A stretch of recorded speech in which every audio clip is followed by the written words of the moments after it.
வணக்கம் விவசாய பெருமக்களே.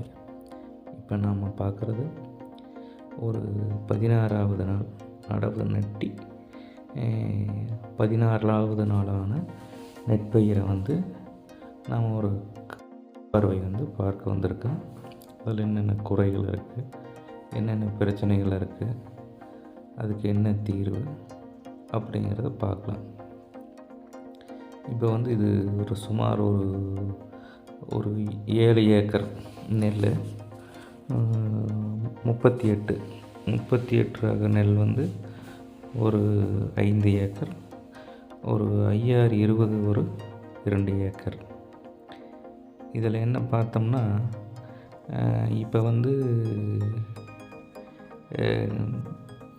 சகதியமாக வதியமாக இருக்கிறதுனால தளைச்சல் இல்லாமல் ஒரு 2 ஏக்கர் இருக்கிறது.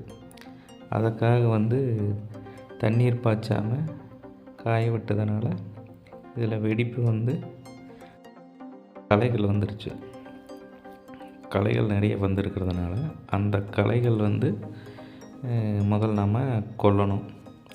முடிஞ்ச வரை வயலில் தண்ணி நிறுத்தி வைத்திருந்தனா மட்டும்தான் எந்த களைகளையும் கேட்கும்.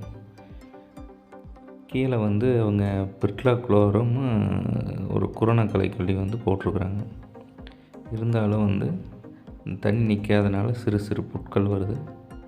இதுக்கு நான் ஃபஸ்ட்டு ஒரு நாமினி கோல்டு அப்படின்னு பிஐயில் வரும். அதில் ஒரு டேங்க் 20 ml 10 லிட்டர் தண்ணிக்கு 20 ml போட்டு ஏக்கராவுக்கு ஒரு 12 டேங்க் தண்ணியை வடித்து அடித்து விட்டுட்டு மீதி 2 நாள் கழித்து தண்ணியை நிறுத்திட்டே அந்த களைகளெல்லாம் வாடிடும்.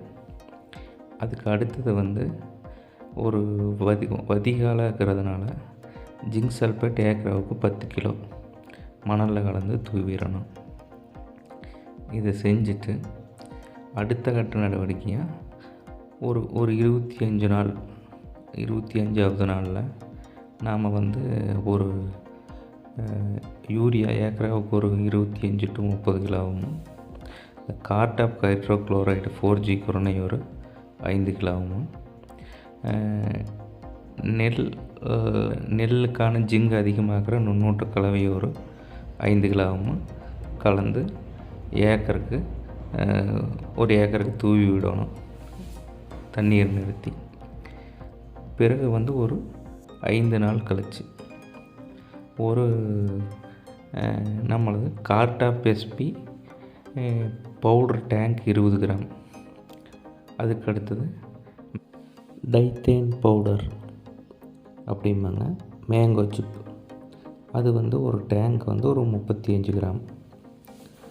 அதுக்கப்புறம் நம்ம EDDA ஜிங்க், அது ஒரு 150 கிராம் மிக்ஸ் பண்ணி நாம் அதுக்கு தகுந்தாற் போல் ஒரு 10 டேங்க் ஏக்கருக்கு ஸ்ப்ரே கொடுத்துடணும். இந்த மாதிரி ஸ்ப்ரே கொடுத்தாங்க இந்த பனி காலத்தில் தளைச்சல் இல்லாமல் பழுப்பு நிறமாக மாறிக்கிறது பூரா உங்களுக்கு வளர்ச்சி வந்துடும். அதே மாதிரி பார்த்தா இதில் நம்ம நெல்லில் நாம் அதே மாதிரி இந்த ஃபீல்டுக்கு ஒரு 5 ஏக்கருக்கு ஃபேக்டம் பாஸ் 3 மூட்டை போட்டிருக்காங்க. அதுக்கு ஒரு இன்னொரு ஒரு 2 ஏக்கருக்கு 2 மூட்டை யூரியா வீசோமேஸுங்கிற ஒரு 2 லிட்டர் டிஏபி லிக்விடை யூரியாவில் கோட் பண்ணி விசிறி விட்டுருக்கு. இப்போ ரெண்டும் ஒரே மாதிரி தான் தளைச்சல் வந்திருக்கு, எந்த இதுவும் இல்லை. ஒவ்வொருத்தர் அடியோரமாக டிஏபியோட மிக்ஸ் பண்ணி போடுறாங்க. நீ என்னென்னா இதில் நெல்லில் நீ அடுத்தமாக அதை வரப்போகிறது அத்துப்பூச்சிங்க, அந்த பட்டுப்பூச்சி பறக்கிறதுமாங்க, குருத்துக்கட்டை அப்படின்னு சொல்லுவாங்க, குருத்துப்புழு, குருத்துப்பூச்சி, இந்த மாதிரியெல்லாம் பச்சை புழு, இலை சுருட்டு புழு, இந்த மாதிரி உங்களுக்கு நோய்களும் பூச்சி தாக்குதலும் இருக்குது. எப்பவுமே நான் யூரியா உரத்தை அளவாக கொடுக்கணும்.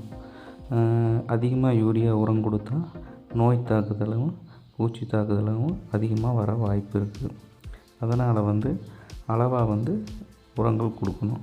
அதே மாதிரி இது 45 நாளுக்கு மேலே வந்து யூரியா பொட்டாஸ், யூரியா ஒரு 20 கிலோ, பொட்டாஸ் ஒரு 20 கிலோ ஏக்கராவுக்கு வந்து மிக்ஸ் பண்ணி தூவி விடலாம். அதே மாதிரி அடுத்த வந்து ஒரு 70 நாள், 65 to 70 நாளில் சல்ஃபேட்டும் பொட்டாசும் அந்த பஞ்சுக்கட்டில் கொடுக்கலாம். இந்த மாதிரி கொடுத்தோம்னா கொஞ்சம் உழப்பு நல்லாயிருக்கும். பூட்டை வெளியே வரையில் நாவாய் பூச்சிகள் தாக்குதல் அந்த மாதிரி இருக்கும். அந்த மாதிரி இடத்துல வந்து நாம் வந்து மாலத்தியான் ஒரு டேங்க் 50 மில்லி போட்டு ஏக்கருக்கு வந்து 1/2 லிட்ரு ஸ்ப்ரே பண்ணலாம் நெல்லை பொறுத்தளவு. அதே மாதிரி குலை நோய் அது மாதிரி வந்ததுன்னா ட்ரை சைக்ளோஜோல் பவுடர் வந்து ஒரு 120 கிராம் வந்து ஒரு ஏக்கருக்கு வந்து ஸ்ப்ரே பண்ணணும். இந்த மாதிரி ஸ்ப்ரே பண்ணி ஸ்ப்ரே செஞ்சு நடவு பண்ணி வந்தோம்னா நோய் தாக்குதல்லேருந்தும் ஒரு விளைச்சல் வந்து ஒரு 10 பொதி 12 பொதி வர மாதிரி எடுக்கலாம். ஆனால் முறையாக வந்து நெற்பயிரை வந்து அந்தந்த டைமுக்கு அந்தந்த நாளில் என்னென்ன உரம் தரணுமோ தந்து அதிலிருந்து சரியான நோய் தாக்குதல் இல்லாமல் பார்த்து விளைச்சல் எடுத்தால் நல்லபடியாக விளைச்சல் வரும். நன்றி, வணக்கம்.